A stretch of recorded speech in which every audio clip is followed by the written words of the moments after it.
cuts and then bring it to me, and I'll do all their processing. But that's knockout. That's the high husky right there. This is our dog food we do. This is raw horse for people's dogs. You know, we run a kennel. Yeah. Sell bullies. What I just showed him. Again, I was explaining. People bring me their deer and their elk, and I do all the cutting. And I said the knockout.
Around when I'm not around, right?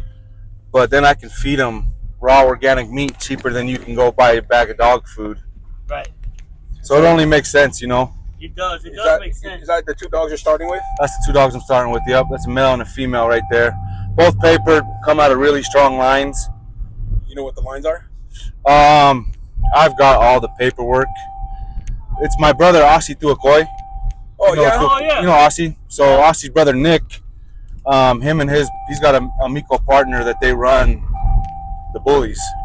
So when I told him my plan, I was like, dude, I want to get into dogs because I can feed them. You know, your biggest expense in dogs is feed. Oh yeah. But like I said, I can go buy me a horse, chop it up, and they like those dogs have probably tripled in size since they've came to me, just because of that raw dog food.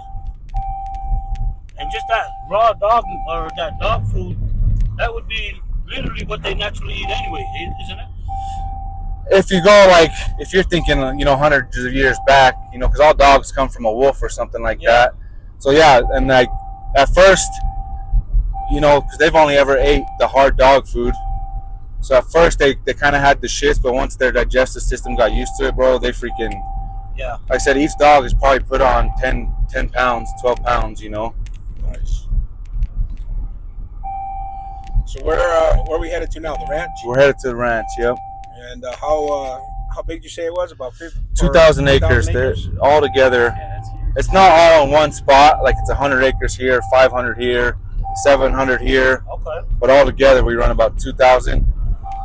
We run about 100. Right now, we probably got 100 head of cattle, and then about 120 sheep. But I had this vision, man, that I wanted to do this anyways, not to this scale, not as big as we are. But I always tell people God came in and he was like, no, this is what you're doing. You know, I wanted a little small 10-acre piece. Yeah. Just raised meat for us. But it went something, I wanted to go right, it took me left.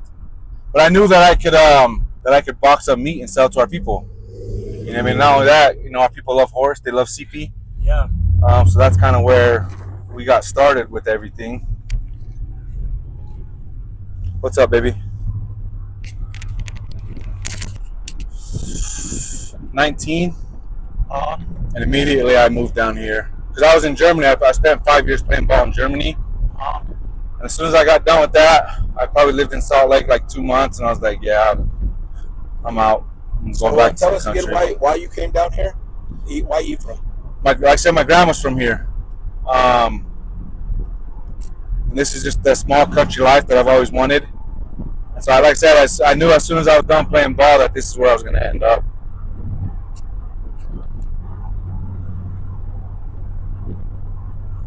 So like the ranch and your home, is that something you bought or did you like No, we lease it. I don't have the millions of dollars it would take to buy it. That's the hardest thing about ranching today is that you can't go out and buy a ranch and then expect to turn around and run the ranch operations and make that money. Right. You know what I mean? Because for just the 100 acres I'm about to show you, it's $2 million. I can't spend $2 million and then sell sheep and stuff and try to make that payment. It wouldn't work. So we lease it. We lease all of it. We lease the house. We lease the ranch. But it's been a pretty good deal for us.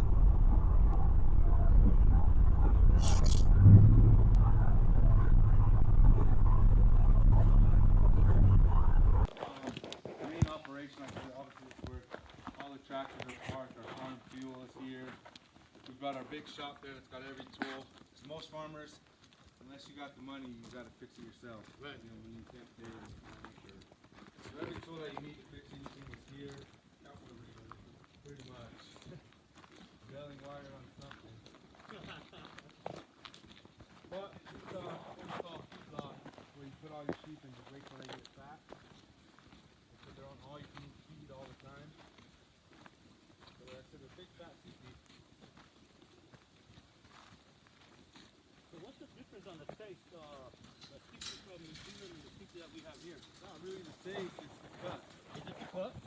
So, I like explaining this to people because me and Ty were talking about it earlier, but you get, when we eat CP, it's the flaps. Yeah. The only reason why we get that here and why it's a thing is because it's a thing back in the islands. Right. But the only reason why they get it there is because it's the cheapest cut. That's the cheapest cut. It's the cheapest cut, so they're going to send the junk to the islands. But us, like I said, I steak the whole thing. From the nose to the tail is all steaks. Wow. There's every lamb has the flaps, but we don't cut it as an American butcher. You don't cut the flaps. You cut it in between, which is what we use for roux and stuff. The chunks. Yeah. That's what we use the flap meat for as American butchers. Yeah, the big ones are the moms, and the younger ones I'll go to that. You guys smile. But everything here, like I said, everything here I'll fahi and I'll cut and I'll box and I'll deliver it. And you prepared all of these as you've been here? Yep. I bought them all in one go. I bought 120 at one time. Wow. And then half of them we split. Half of them we put a buck in, which is a male sheep, and he bred them, and that's where we get our lambs. The other half are just the ones I fatten and fahi. You can tell which ones. Yeah, you can. So like this little black one, you can see the smaller sheep are lambs. Right. Okay. And then the ones that they're standing next to that are bigger, that's their moms. And there's a big bastard right there with the black face and the little longer hair. He's our buck. But it doesn't get better, bro. The CP, for one, it's in a steak, so you know what I mean. Steak is, you could eat a steak all day. Right. But just the flavor, like I said, it won't be frozen very long before you eat it. It won't be frozen very long at all. The difference with that New Zealand stuff is it comes over on a cargo ship that takes months. And like you were saying earlier, man, they give us the flaps, which a lot of people don't understand. That's not really the good meat on the steak. No. And you know it, and I don't mind the flaps. Yeah, I like it, man. I like it crunchy, but if there's a flap on the table and there's a steak, I'm going for the steak every time. Yeah. You know what I mean? Absolutely. Oh, bro, we eat good down here. I bet, man. So ones that you breed to the buck's gonna get at all of them, obviously. Right. You have specific ones that you're just gonna keep keeping just because No. breeding, or just. Well, and I didn't want to breed them at first. I didn't need to, because I can buy sheep for cheap, the older ones. Yeah. White people, they don't like mutton. They call them mutton. white people don't like mutton. Tongans, we love mutton. Right. We love CP. Yeah. So I can buy an older sheep for cheaper than I can buy a lamb for. So I buy the older sheep, fatten them, and then I get CP steaks. You know what I mean? And Tongans don't mind it. Yeah, they might be a little bit tougher than what a lamb would be, but they're still dang good. Yeah. You know what I mean? They're still dang good. And I don't think most people have that flavor for it yet. Most Tongans have that flavor for the lamb yet. Well, it's just you know, our people are really closed-minded. They don't want to try new things. Right, and we just want to eat the same thing, and that's what we're used to. Well, and I'll get you know, I'll get the thing all the time. Like people say, well, oh, it's too expensive. But my steaks are cheaper than what you can go buy at the grocery store. But it's just not the New Zealand lamb box that they're used to. You know what I mean? Yeah. So, but it's okay. You know, I mean, business is growing. And the more people that are willing to try it, then they're bought. They're like, yeah, I'm never going back to. So how can we get that? Can you get this? How can we get that where we can start changing people's minds to, you know, for the local farmers? That's like a lot of it's just, one of the things I think about. It's you know, we're so used to getting it from the store. Right. And obviously, when you buy it from me, it's a bigger upfront cost because you're buying it in bulk. But that makes sense. But because you're buying it in bulk, it's actually cheaper than. It's just like so like a beef. For a whole beef, custom cut, fat, young beef, where you're gonna get steaks, roast, burger, brisket, tri-tip, you're gonna pay $3,000. And people look at that and they're like, "Oh no, that's way too expensive." But when you break it down, you're paying $4.50 a pound. Right. And that's $4.50 a pound for the best burger, the best steak, the best T-bone, the best ribeye is $4.50 a pound. But you're buying it in bulk, so it's a heavy upfront price, and people are like, "Oh no, I don't want to do that." But really, it's in the long run, it's cheaper because you spend 3 racks, you're gonna have that beef all year. Right. You know what I mean? And you get to the point that you don't even. When I go to the grocery store, I'm not even looking at meat because I know it's in my freezer. Right. Not only that, it's meat straight from the farmer. It's straight from the farmer, and it's straight from here. And that's my biggest thing is like, because I've read about it and heard about it. Like with the local farmers, like it's hard living out here. It is just because it takes a lot. So the overhead is pretty high on the farm. You know what I mean? They always say you want to make money farming, keep your overhead down. Yeah. But when a tractor breaks down or a baler breaks down, it's $40,000. And not only that, most guys' options are, you know, going direct to the consumer is a hard game because again, people don't want to pay the upfront price. But the only other option is going to the sale barn, like the auction house. Yeah. But then you don't dictate the price, and sometimes you can take, you know, a beef is a 2-year investment before it's ready to eat, right? You can, so 2 years, you're out there in the winter, out in the heat, making sure this beef is healthy, making sure that it's putting on weight, and then you can take it to the sale barn and make $10 a head. That's it. So for the 50 cows you just raised, you know, you just made $500 total. You know what I mean? It's all auction. Because it's all auction. You can't, You just can't. and the guys set the price, so there's nothing that, you know, you don't have an option. Me, everything I raise, I put directly to the consumer. Yeah. You know, I don't take anything to a sale barn. I don't take anything to an auction. But I'm a butcher, so there's no middleman either. So I cut out everybody else. I'm the farmer. I'm the butcher. See, that's the other thing too is, you know, you buy these at the auction or whatever, then you got to send them to the butcher. Right. You know, to get cut up. So Right. Now you got to pay the butcher fee. You got to buy them by the foot, on the hoof, right? No. So like the butcher shop in town, it's on the rail. On the rail. So some farmers will sell it live. Yeah. But us, we sell it on the rail. So once it's dead and it's hanging on the rail, we'll get a weight, and that's what we charge you off of. And then, can you get us real good, or you want to move up? Because I want people to know and understand how they can get a hold of, you know, your product. We can So get the best way is just to, like I said, reach out to me on Instagram, and then we get you hooked up. Yeah. You know, if you're in Utah, you're lucky because I'm here. It's a lot faster. If you're not, like I said, we do our deliveries. But basically, just writing to me and saying, hey, I want a CP or I want beef, and then you got it. You know. This goal for this upcoming year, though, is I want to be in all the Polynesian stores. Yeah. You know what I mean? And it's funny because I went to the hula or Hawaiian hut, and I was asking him, you know, I was talking to the guy there, and he's like, as long as the Tongans will buy it, you can say it's better product, you can say it tastes better, but if they're not going to buy it, you know what I mean? But what I would like to do is take, at least here locally, in Utah and eventually places like the Bay, is take all, because you go to, where do we get our CP from? You got to go to the Polynesian store. Yeah, you got to go to Polynesia anyway. I want to pull out all of that New Zealand stuff and put in our are locally raised. You know what I mean? So instead of you going to Hawaiian Hut and you know they have the boxes of lamb flaps, now you're looking at a box of Tongan Cowboy steaks. Right. And it's way better that way. You know what I mean? I promise you the steaks.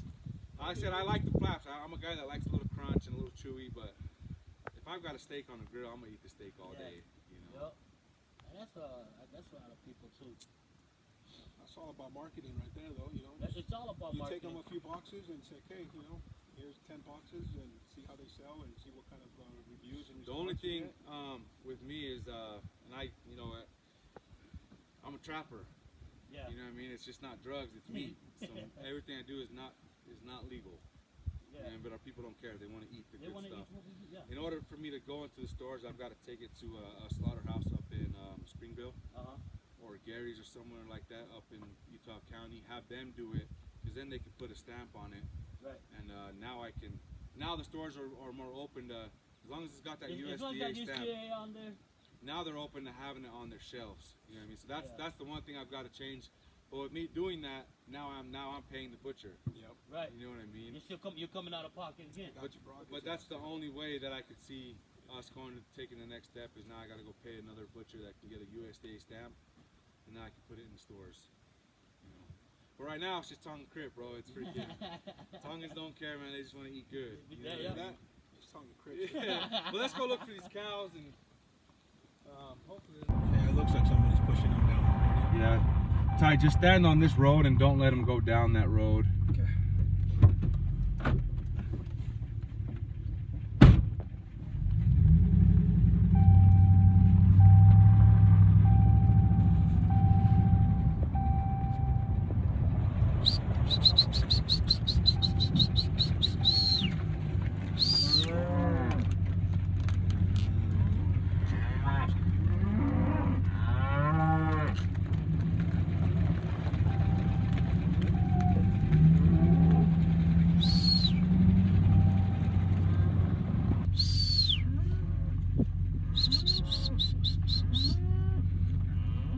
Back out!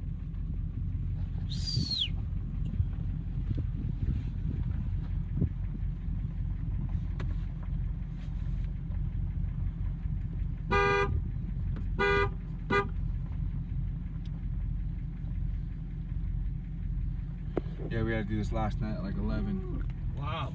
Got to call your cows on the road.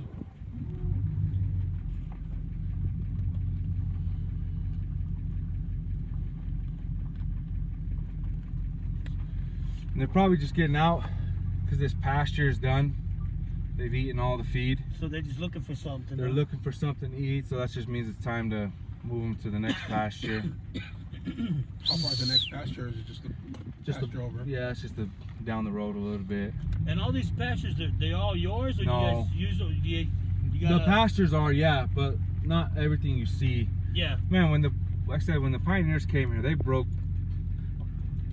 Our farm ground is broken up so weirdly. Huh. Like instead of one guy owning all this, Right. you know, this section this guy owns, the next one I own, the next one somebody else Right, owns. right. Probably split it up into lots. Lots or different. Yeah. Yeah. Okay.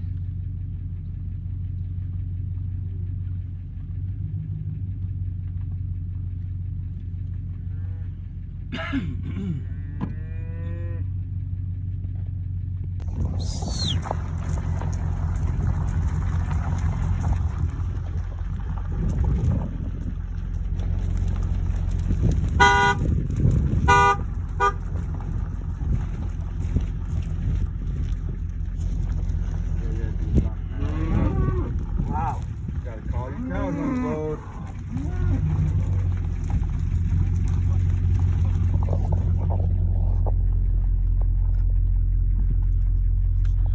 And they're probably just getting out because this pasture is.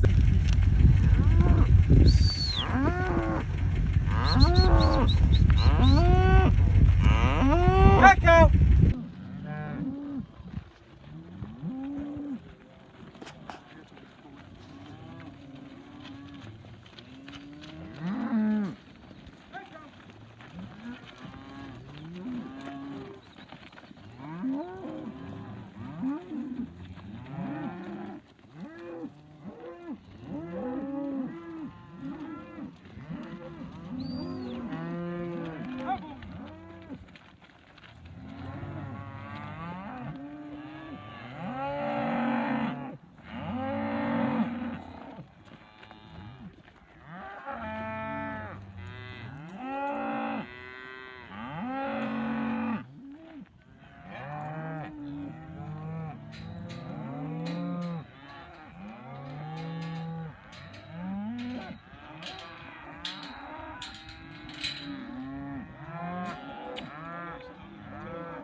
cows right here. They all just got out.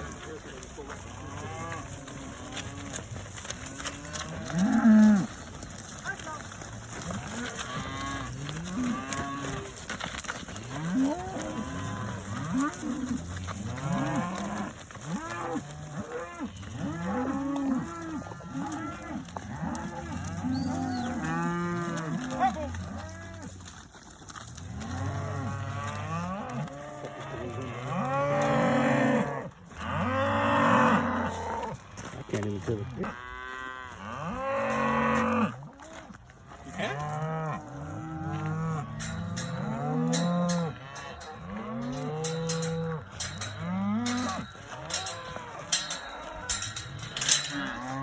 I'll tell you how we're recording. When I get the mic.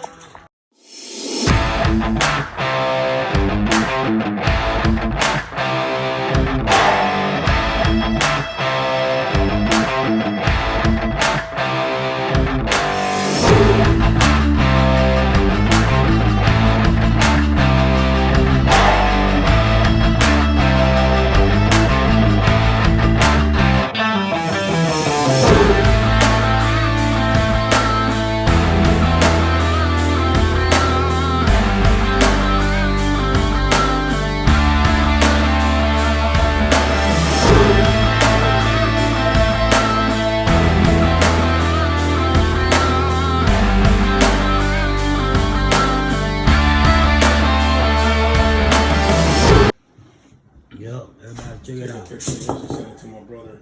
With the emoji. Yeah. Now, y'all see this little horse right here? From Hakami, my mom from Hakami. I'm Hakami.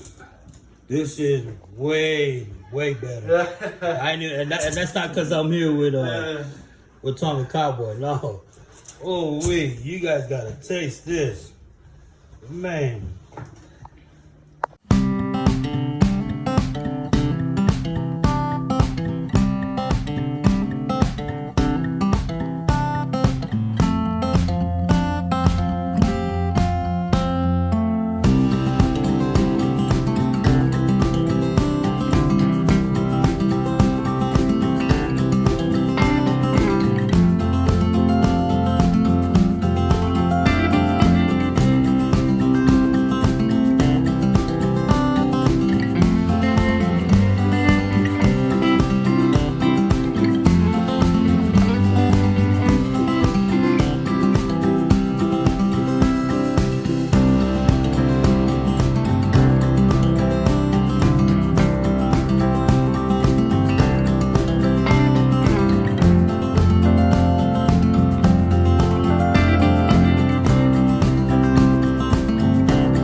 Right, you know, like with us, we hit them right wherever they're at, so we can get them as far as, you know what I mean? Yeah. 'Cause we don't know how to get them. Work them a little bit. Yeah. And that's, just to watch them do that, that's pretty cool.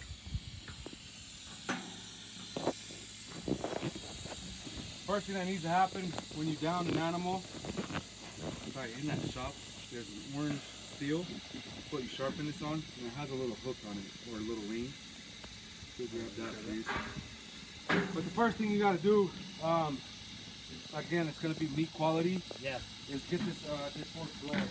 Okay. So right here, there's two arteries. And if I slice them, you know that horse bleeds out right now. Yeah.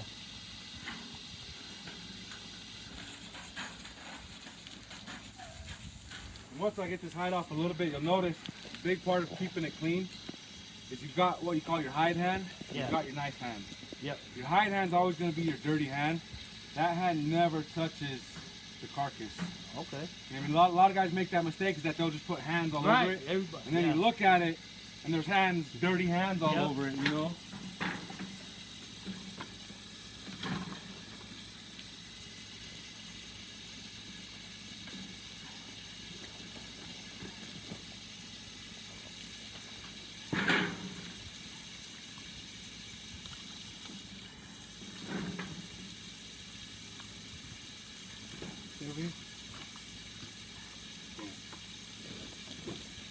It's so clean.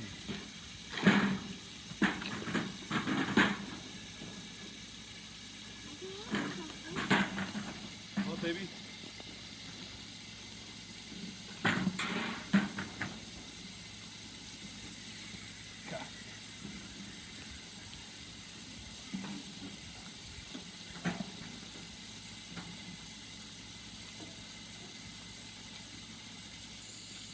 You know, I got into this fahi horses, fahi the fuaka and stuff like that growing up because it was a necessity, you know?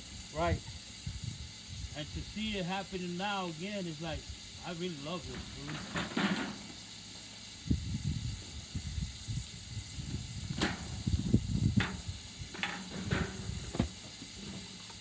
You'll notice I'm constantly spraying myself off, Yeah. keep my hands clean, my apron clean.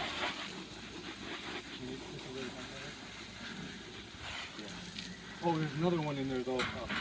It's got a silver ring on the end of it. And then I'll need your help, Ty.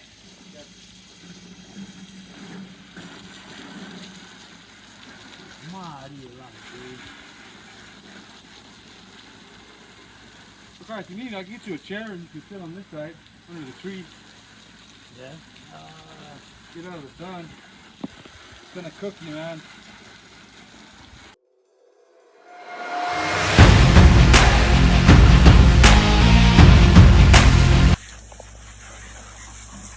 A nice horse, man. It is. No. No, just the hose.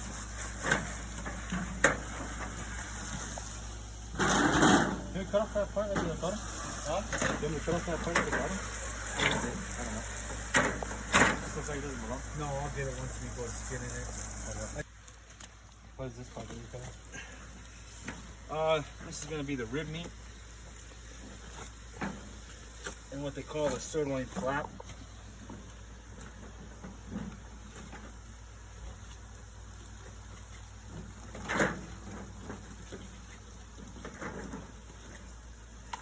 Is it already in there or do I hook it on this one? No, I've got a hook in here already. If you want to come actually grab it, hold it up a little bit.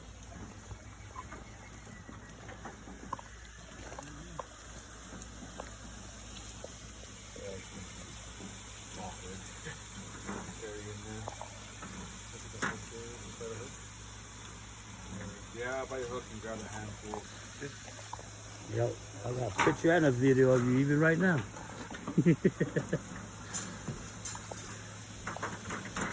Man, show my gear. This is fast.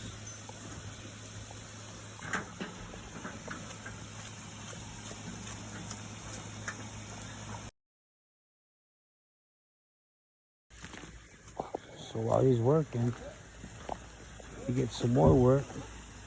And someone brought him in up there to put some work in on. And then Ty is right here doing that. He just keeps grinding. He don't stop. Now see if that's the one that before we pull it popped up. Just text me.